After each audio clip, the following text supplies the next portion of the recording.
Good morning, everyone. We're back, and we're back with Queen Quet of the Gullah Geechee Nation, and we're going to be talking about historical environmental injustice. With Queen Quet of the Gullah Geechee Nation. All right, so we're going to bring Queen Quet in, and let's introduce her and just say hello and get rolling. Thank you, Queen Quet. Thank you, and good morning. Morning. How honey chilling to do out here? Doing wonderful. All right. Ready for Yes, folks, we're back and we are back in and we're rolling here. And we want to welcome Queen Quet of the Gullah Geechee Nation, who has been doing the work for over 20 years, not only for economic justice, for environmental justice. She understands what's going on in the community. Recently, she's been pushing folks to submit comments, and I did, Queen Quet, just to let you know, regarding the expansion of I-526, and definitely cited our opposition to the expansion. And I want you to talk a little bit about that. But can you give us, at the beginning, give us a historical perspective of the pressures we are feeling from climate change, the Absolutely. environmental injustice, Mm-hmm. the work you've been doing.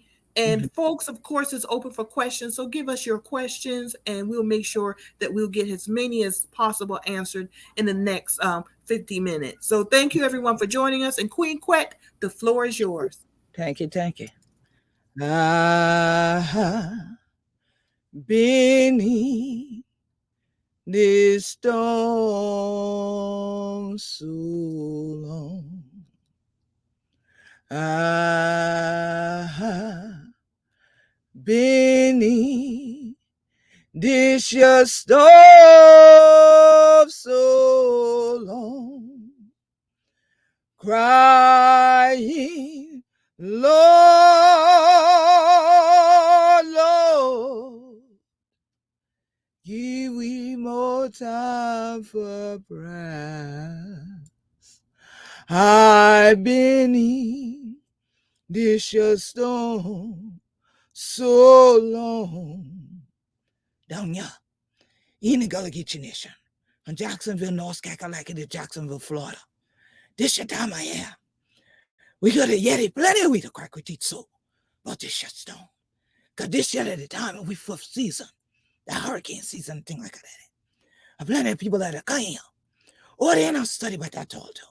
And still won't get you. Because they won't live bonds. These ya honest thing. Well, we ancestors were there from 1500 to this your moment. Where them bonds and thing, they're still on the coastline. They live on that shoreline where they want tea from we. But all this shit, instruction, what a kind. They're bringing all of this shit. Even the Wassa stone. They're even, people are true this shit what justice for them. But there ain't a way though. Don't all. Just like when we crack we teeth so and thing like that, and we see something fresh or they ain't Gullah. They ain't the same thing when you crack a teeth and that thing the bucker speak called English. Or it sound like it is the same.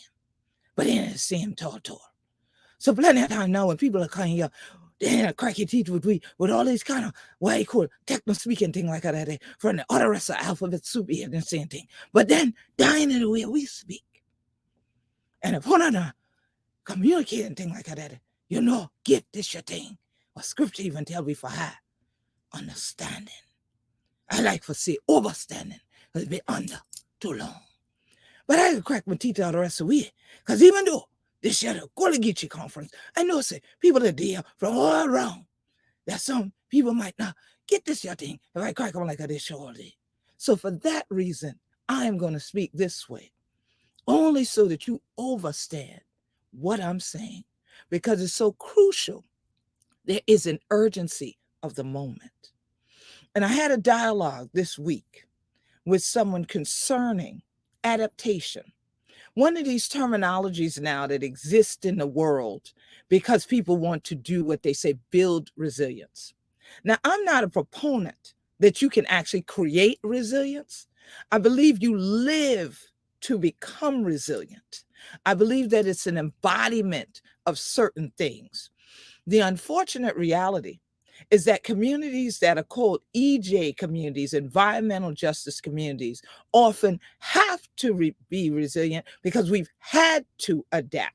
It wasn't a personal choice that I want to change and I want to meld into this particular type of behavior. Some people are traumatized from it. So therefore they develop post-traumatic stress disorder, which unfortunately, in many cases, is compounded by post-traumatic slave disorder.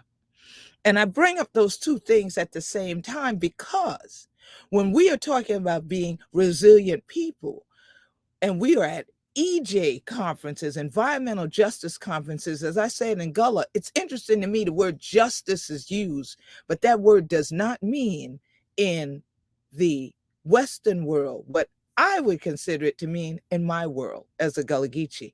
So if we're not communicating even in the same languages, how can we get understanding? How can we overstand?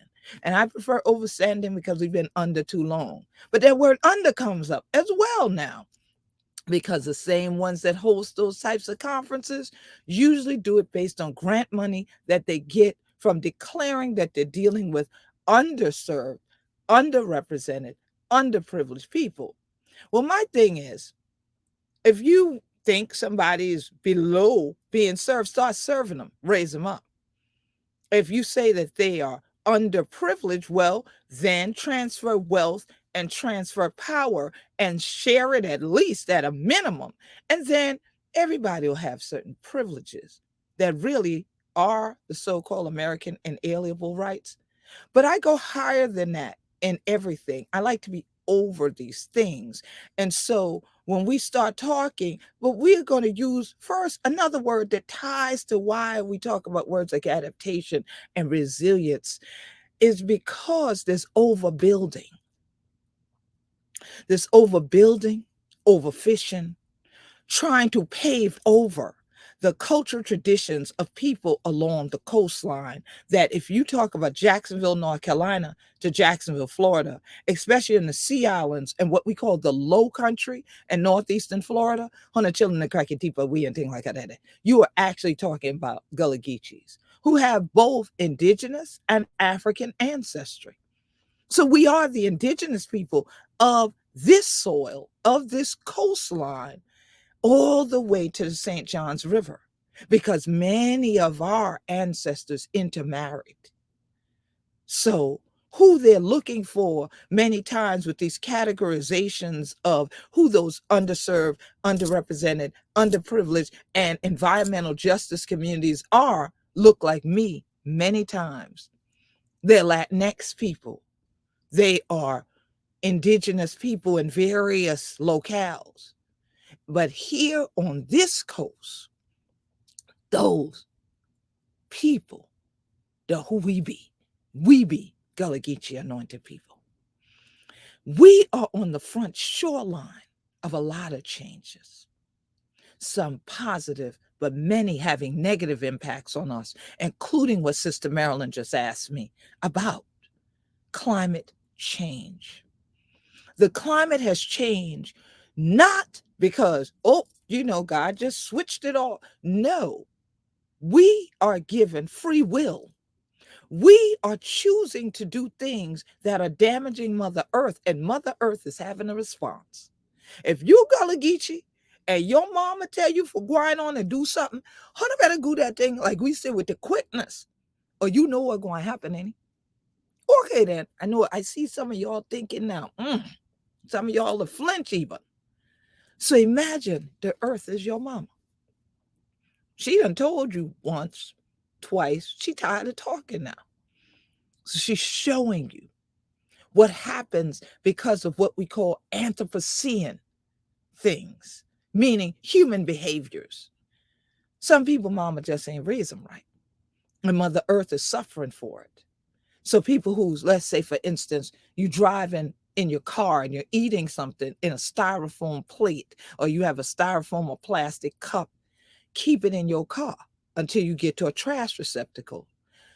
Out the window is not a trash receptacle. So those things then can end up along the ditches. The ditches in the Sea Islands run down to the marsh, That marsh goes into our estuary. The estuary is part of that creek, that river, that tidal system where the seafood is. That channels down into basins, that channels into other rivers. That usually ends up where? Right where we live, if we are Sea Islanders, in the Atlantic Ocean. So now, if you have that coming, because the rain falls, pushes it, if it can push the water through the ditches that are not now clogged by this and natural grasses and trees that are growing up in it, if the highways aren't properly maintained, then you have it compounded by the fact that all along the shoreline where our historic burial areas are, because for the most part, Gullah Geechees don't build right on the shore. We knew better. And now some of y'all might not have. So, well, Hannah know better. Hannah supposed to do better. So after the day you know better, you don't build into the ocean front. You don't build into the shoreline because number one, it's not, this other word that's in the world, sustainable. I've argued that point for 2 decades before the term climate change came into existence, before the term sea level rise meant anything to anybody. To us, the tide rising and going down up and high and low every day. That's what we thought sea level rise meant when scientists started bringing in what I mentioned earlier, what I call techno speak to the community. They weren't communicating in the same language, but I had been arguing something is wrong. The trees are laying down. Trees shouldn't be laying down. What is going on? And we've only seen those things happen as the counties allowed and the townships allowed more and more people to build into the ocean, into the marsh, homes directly on it, with docks, with pilings that have stabbed into Mother Earth's heart repeatedly, over and over. And now, what is science saying has happened to the ocean because of those plastics going in there, because of the tar, because of people then using these chemicals to wash their boats off at their private docks and these marinas? What is happening is that cumulative effect of all of these man-made human substances have now begun a process of acidifying the ocean. So we now have another terminology to deal with: ocean acidification. Now I done got you to the shore and into the ocean. Picture it. Picture the beauty of coming to the ocean when the beach is clean and clear, and as we say, pristine, the way God make that thing. But imagine the view shed from coming in from the other way across the Middle Passage, coming in and landing in a place that might be aesthetically beautiful but spiritually taxing, because you know this is not your home. Imagine that's what our ancestors saw, but imagine how I see it when I go to the ocean now to look back toward the motherland, and I shout and I pray and I meditate, and suddenly something come floating by me that somebody threw out their hands while it was so-called visiting. And I think about the impacts. I think about the impacts that my ancestors endured. And it brings me right back to that word resilient. Gullah Geechee people are the embodiment of resilience. But we cannot maintain our sustainability and our continuation of our culture with an onslaught of people who bring their cultural values into our communities with no thought of justice. So when I'm in there fighting for us, whether it's in town council meetings, county council meetings, at the general assemblies in North Carolina, South Carolina, Georgia, or Florida, if I'm headed to the Hill in DC, or I'm headed to any country in the world where there's a UN conference to represent our people, I find just us at EJ meetings in Region 4, where we are, and when I go to Atlanta. But when I go elsewhere, there's more people seeking more than justice. They're seeking human rights. They're seeking earth rights. They are seeking water rights. They are seeking the right to continue their cultural heritage and their legacy. And they use their resilience to try to adapt the laws of the world now, to recognize that the overbuilding has to stop, the overfishing has to stop, and the overlooking of the communities that are now called BIPOC as a collective thing. We didn't get a vote in that, but that's what they call us. That these communities are the ones who are the most impacted, but the most unlikely to have the financial resources to combat the issue, to physically adapt their structures that they live in as homes and buildings to the circumstance. But I say to you, all of us are the temple. We are the synagogue. We can adapt this and we can adapt this to get into this. So there's not just us there in an EJ discussion, that there can be an elimination of even having to have such conferences, because there will be justice in the world, because we will do rightly by Mother Earth. We will do rightly by God, who made us stewards of the land. We are not supposed to be destructionaires.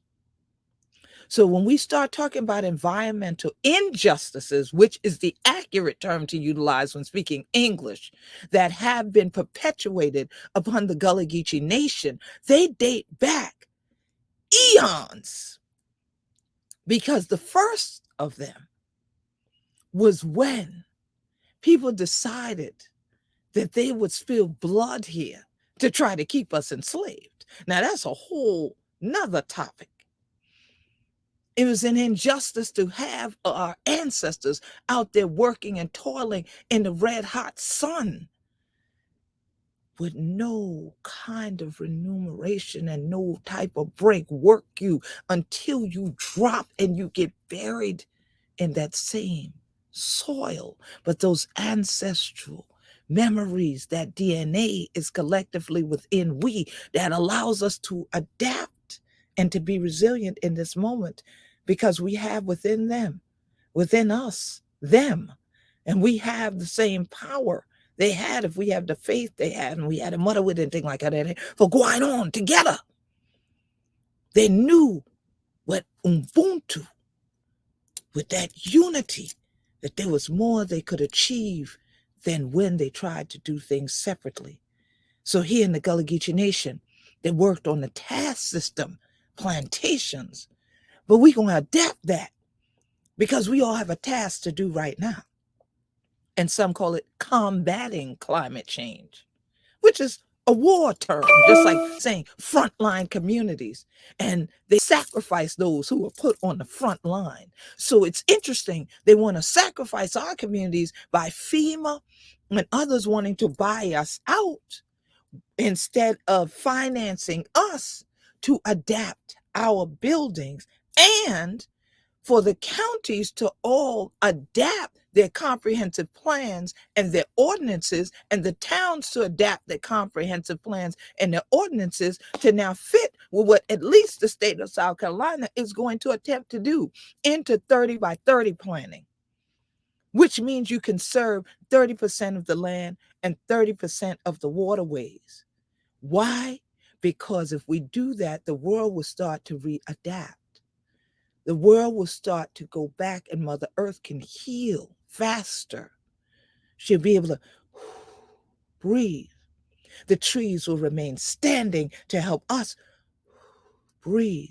They'll also provide shade cover so that we can stop the increase of what is called heat island effect. Many of you who are in the urbanized areas of the Gullah Geechee Nation, such as Georgetown, Charleston, Savannah, both Jacksonvilles, Brunswick, you know well that you used to say, some of y'all probably still say, I'm going to the country, or I'm going to the country. That's how y'all do. You know how y'all do. So, meaning, you coming to see some of we. The cousin, the thing what did it, still from the Sea Islands. And when you get there, what you do? You like to look around that family compound. Yeah, Plantersville, even y'all got some left. You look around, Hotel Harper's Ferry, y'all got some left. You look around, St. Island, you know we got plenty left. And you say, ooh, it feels so good out here. And do you know why? Because that collective consciousness that's there is reminded of what the ancestors that did remain on the land saw. They saw the beauty in it. They saw how to shape it and cultivate it into what is now a cultural heritage landscape, one that valued the land and the open space. They knew not to build a house on every single acre, because if they did, from whence will you eat?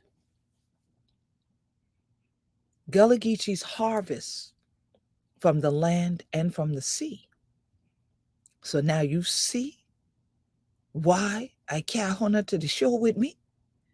Because if the ocean continues to acidify, we don't have what you call our bivalves anymore. We won't have shellfish anymore. So, in other words, this time of year, honey children like if I had an oyster thing, an oyster roast thing like that, and red horse had a crab ball, honey children calling crab crackers and all the rest of players and things like that for nyam, honey ain't going to have that.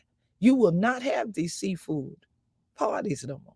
You won't have these seafood fundraisers anymore. You'll have to hope that somewhere else in the world could ship you seafood. And right now, if you're paying attention, there's a disruption in the global supply chain. These chains got to be broken. These chains of oppression have to be broken, and that means including the oppression of Mother Earth and the full rape of her by humans. It's an Anthropocene issue. When we know better, we are to do better. So we have to stop with the use of a massive amount of plastics. Do you believe that plastic is even in our clothes? So when your clothes rinse out in the washing machine and they go out in the drain field, a certain amount of these things called microplastics go out into the earth. Your septic tank, if it has things in there that have been flushed that have any content of that in it, eventually that can, if that septic tank fails, and oops, I mentioned our fifth season earlier, flooding, hurricanes are more intensified now. So the likelihood of these infrastructures we've had, such as septic tanks and things, are being pressed to the point where many are failing. We're on the coast. Where does that sewage go?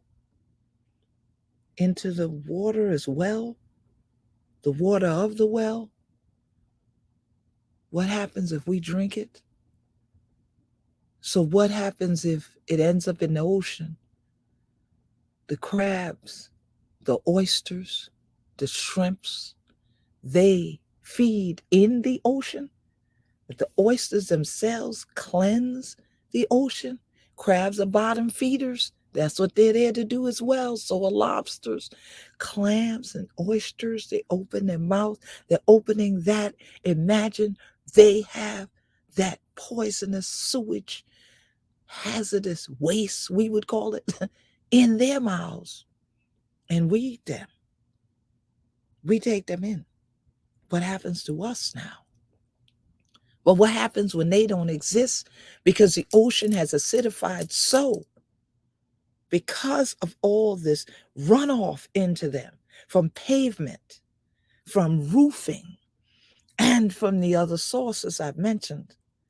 And that cumulative effect makes their shells no longer able to sustain and to exist.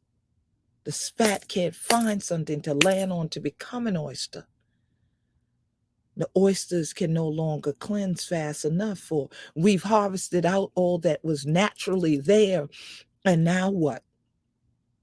The aquaculture thing is not the best choice, because when something is caged in, it gives off toxins naturally because there's a stress going on. God didn't expect any of us to be caged in. But many times in the Gullah Geechee Nation, we feel caged in with these terminologies that people use to try to classify us. We feel caged in by others coming in with their cultural mores with no discussion with us about how to live. But yet, in their miseducation system, they taught us that when in Rome, do as the Romans do. So when in the Gullah Geechee Nation, do as we do. Don't try to attempt to talk like us. That's not the point. Don't try to attempt to imitate us. That's not the point.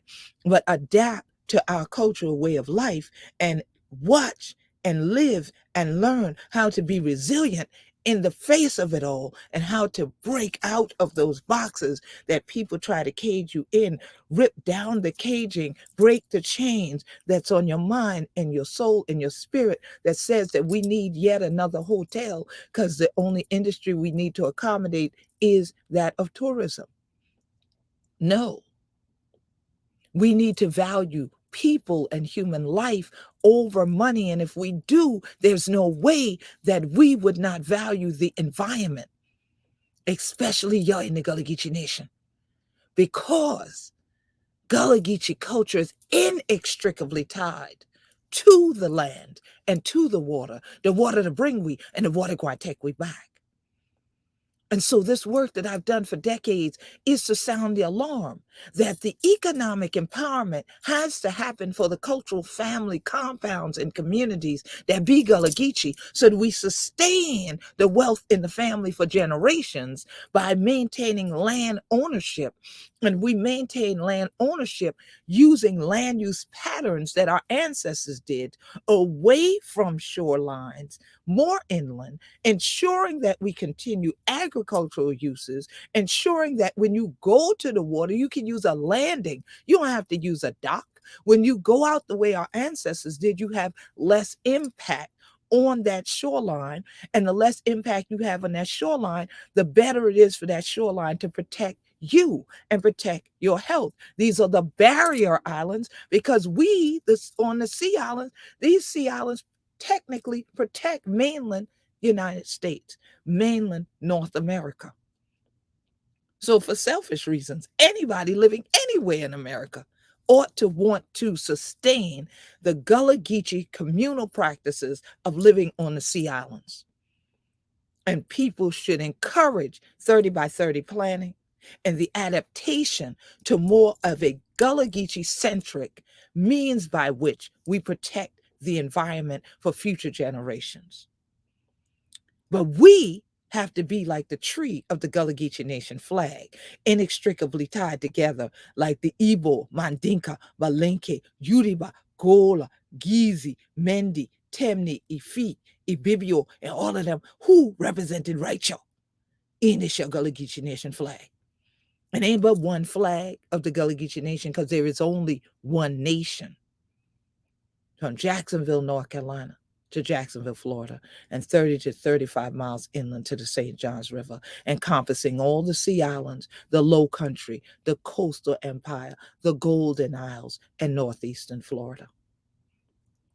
So we know it's quaint. We know it's hashtag, like, to follow the language. But if Hona and Eddie and we and Hona the Yeti, we Hona was saying told and thing like that, when we the crack we teeth and thing like that, well Hona falling first. It's not just cute to hear us speak.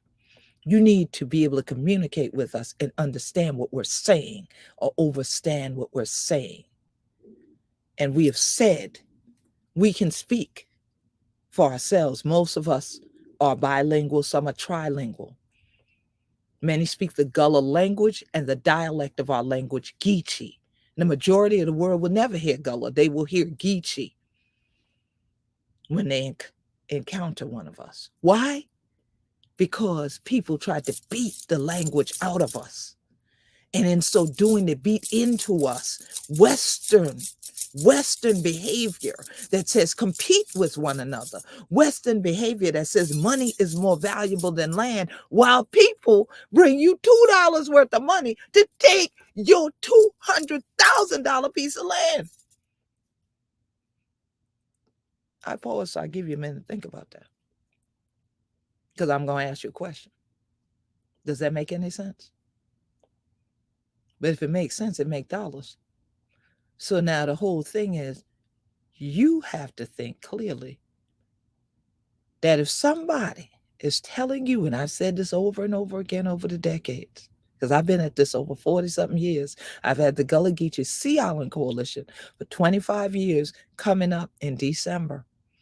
And we have fought case after case. And I've said this over and over on stages around the world.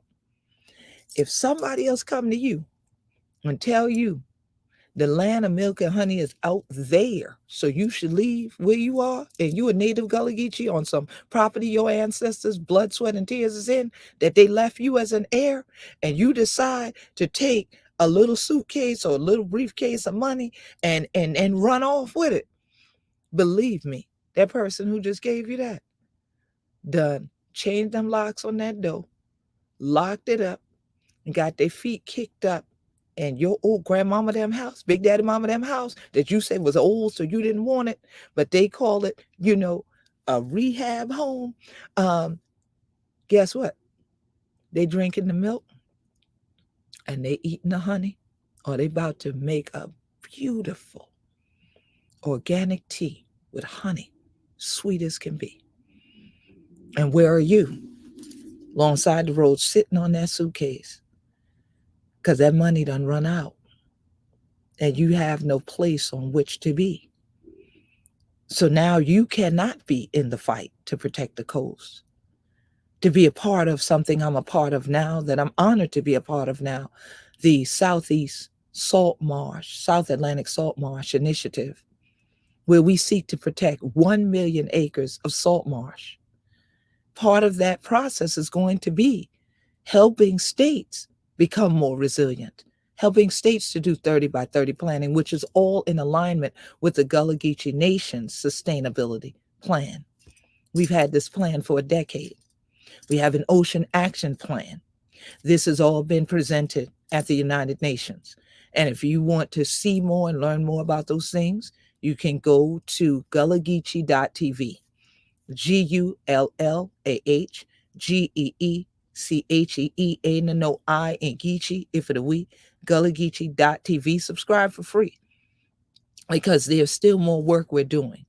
If you want to be a part of that work, go to gullahgeecheeland.com. You can sign up there to engage with us, participate with us, be a part of the solution to the problem.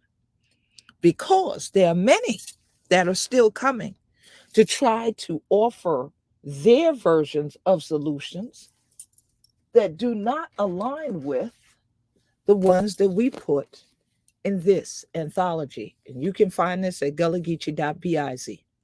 We Be Gullah Geechee, Cultural Capital and Collaboration Anthology. This was put together by the Gullah Geechee Sustainability Think Tank, and we're about to do another volume of this. Many people own the first anthology that I ever did, which is called The Legacy of Igbo Landing, Gullah Roots of African American Culture.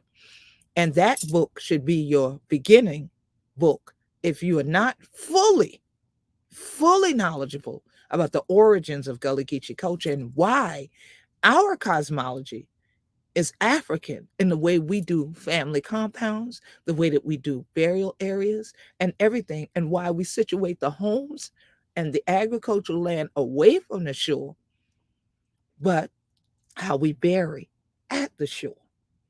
So we start to address some of the destructionment that came against us, because the final chapter in that book is called Destructionment. And I use, as some academics who are here today might say, a case study of Hilton Head and how people have been displaced and removed. And there's a great deal of environmental harm that was done around the waterways that are where Hilton Head are and where Defusky Island are. And Defusky's oysters were world renowned. You won't eat one from around there anymore. And that has to do with other people bringing in their culture without talking to we, but who we be, and collaborating truly. And so this has become a manual, I found out, interestingly enough, because more people around the world are using this in classes and environmental justice studies, in sociology and anthropology. I have heard the gamut of professors who told me they use this book to inform field research, because we have in here even a guideline for doing research in the Gullah Geechee Nation. Because more often than not, the injustice is that people come in and research us like we are in a peachtree dish, but they don't talk to us. And as you can hear, I can speak your language, so I can understand it. Truly, believe me. And I can crack my teeth like Alicia. Is it je parle français? ¿Qué pasa? ¿Cómo estás? There's many languages that many of us embody, just like our ancestors embodied many languages, many cultures, many traditions, but they melded them together to be Gullah Geechee on this coastline, you see. And as I always tell people, we the Binya and we in the Guino with tall. And we can sustain our community and remain in our cultural community and continue our culture if we have unity. And if we have allies and comrades and collaborators that don't come in and try to suddenly be me, don't try to be Gullah Geechee and you know you're not. That's no matter what race you are. Don't try to be Gullah Geechee and you know you're not. That's not helpful. But learn from us what to do, what not to do, where to do it, when to do it. There's a time and a place for everything, our elders taught us. And there's that time that Hunachilla need for study yourself. So I thought it not robbery to be here for Gullah Geechee Cultural Heritage Awareness Month with Sister Marilyn Hemingway and the Gullah Geechee Chamber Foundation and the Gullah Geechee Chamber of Commerce to bring this message about this journey, this storm of things that are impacting the Gullah Geechee environmentally. We live communally and we can survive it all. We can thrive in it all. Because guess what? In all these discussions, I'm the Regional Adaptation Leadership Award winner from ASAP, which is the American Society of Adaptation Professionals. And I am elated by that honor. So when I'm in their meetings and I hear about the word resilience, guess what people are trying to learn? The thing that I've lived. People from the Western world are trying to figure out how to just live with each other. They call them neighbors. So y'all in the urban area, you know what a neighbor is? I don't live with neighbors. I got family all around me. So here it is. Your neighbor should become part of what becomes a real community. Community is that which you have in common that unifies you. It unifies you, what you have in common. Common unity. That's what community means to me. And I've stated that many, many times. And that is part of our legacy. And that is the only way that we found as global leaders of the world that even now are preparing for the UN COP event that's coming up at the beginning of November, is that the way you actually adapt to have sustainability is to create resilience in communities. And the way communities have discovered in the Western world that that's done is that after storms hit them, they come together, help each other clean up, help each other rebuild, help each other just cope. Well, that's just what we do here in the Gullah Geechee Nation, the ones who live traditionally, that is, because some have been assimilated. Those are the ones that think the beauty is in the destruction of the land because you need a building on it to be beautiful. That's a lie from the pits of hell. It needs to go back there and burn. And it needs to take the heat island effect down there and let it burn below and not on top of us and on us. Because here at this shoreline, if we continue to burn it through heat island effect, through the paving and overbuilding, if we continue to get the ocean hot, where they have to call it ocean acidification, and we continue this process, we are killing ourselves. Because why? You're now threatening food security. Your harvest season is shorter. Your crops are less. When you go for shrimp in season, the harvest is less. You go for crab in season, the harvest is less. You go for certain fish, the species are now in the threatened category where we are. So the journey has not ended. I pray that some of you even had this morning to slip some of these on to get a focus on what we're here to really examine this morning. And I pray that the things I've touched on make you think about it just a little bit more deeply in your souls and in your spirits. And so on this journey, we have to realize that we have to have justice truly, and human rights and land rights and environmental rights, and that comes by action. So one of the questions that Odessa asked was, what actions did I take in regard to the heirs property situation? I've taken many and I still do take many.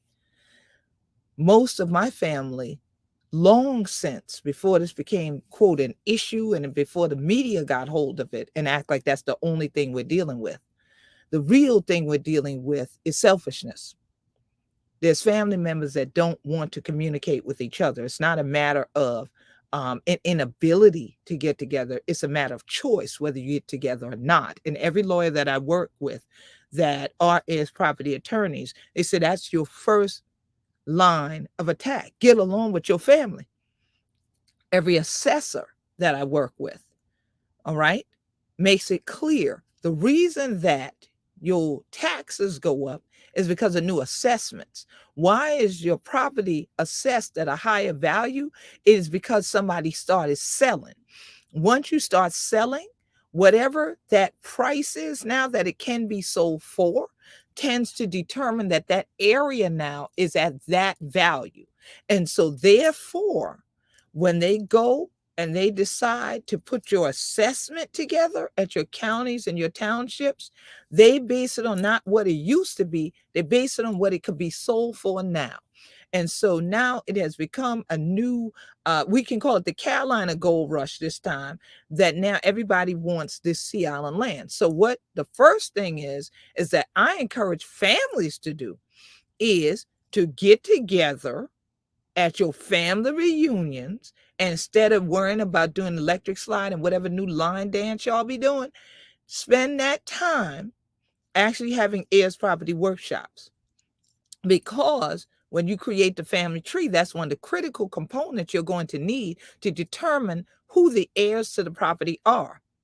Now, I don't encourage the heirs to the property being found so that you divide the land into individual ownership, because if that person died without a will, it goes interstate and it becomes heirs property all over again. So one of the things we recommend is forming a family LLC and letting everybody have shares. Let those shares then be transferred down to family members, have clauses within those shares that does not allow anybody who is not on that family tree literally to be a part of your LLC. I know some of your in-laws mad that I said that, but I'm just saying, because that's how some people have lost land too. People just marry you for what you got. So you got to be real about this, and you got to deal with the facts of what we've dealt with for all this time. And now we do have legal tools, and I have episodes on Gullah Geechee TV. Again, go to gullahgeechee.tv. It's right there on the screen how you spell Gullah Geechee. It's no I in Geechee for the we. Subscribe for free. But there are already episodes. If you go there and then type in Queen Quet Heirs Property, there's at least 3 episodes that you should watch, because we talk about the history of heirs property, and I talk about the rights that people have with that. I also then talk about these tools and what I suggest you should do. And then we also have episodes with attorney Willie Haywood of the Heirs Property Law Center. And we have a conversation on family LLCs, on LLCs in general, actually, with attorney Clifford Bush. And I do a series of shows on Wednesdays at 3 p.m. Zoom shows called Zooming In on Sustainability. I will be bringing back at least attorney Bush, if I can get a hold of attorney Haywood, because these families keeping him busy. back on the air as well, because we want to pick up and discuss some other things about economic empowerment and wealth building. And I do have episodes about that as well. So the thing is to keep your family land and then utilize a component of that land, a portion of that land, to economically empower yourselves through land leases. When you lease your land, your family will still have its wealth for generations. When you sell your land, you have the money for a minute. Anything that's fast don't last. So Marie asks, is the addressing environmental justice station? Yeah, okay, we had a little bit of things that were going on at the beginning, but we hope you were able to figure that out and be able to hear everything. So if anybody else has any questions, I'm not seeing any additional questions at the moment. But I'll definitely answer any others that I haven't already answered for many of you. And like I mentioned earlier, if you go to gullahgeecheeland.com, you can begin to follow us. You can begin to be a part of the environmental work that is ongoing, that involved a lot of legal work all the time. I know Sister Marilyn know what I'm talking about. It involves a lot of protests all the time, including what you mentioned at the beginning, Sister Marilyn, what we had to do yesterday, stopping the I-526, as some call it the Mark Clark extension, stopping it from being extended onto the Sea Islands in Charleston County, South Carolina. We've been fighting this to, I looked up what I said before, and it said from 2013, there was a quote from me. So it's going to be a decade soon with trying to stop these people from using highway projects to displace Gullah Geechee families, communities, businesses, churches, historic sites, burial areas, and all of this. And that is, again, an injustice. So don't let the psychological thing of being called environmental justice make it sound like it's all right. That is not justice. We are still fighting for that. And it shouldn't be just us fighting for it.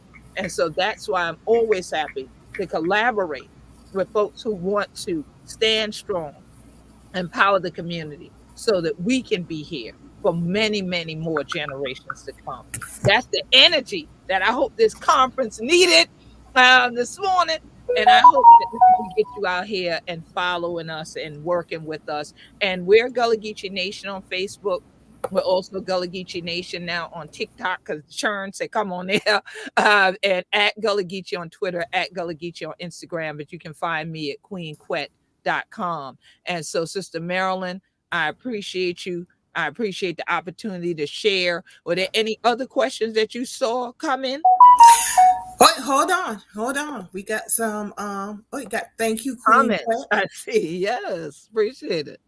All right, inspiring and beautiful as ever. Thank you. Thank you. And thank you again so much for being here today and sharing today. And I agree.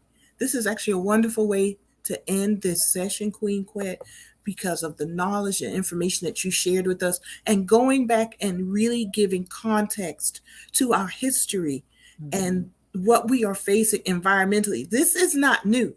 This No. is not last year. This is this year. Wow. This is 20 years ago, 30, 40 years ago. And we are deeply connected and embedded with the land and the water.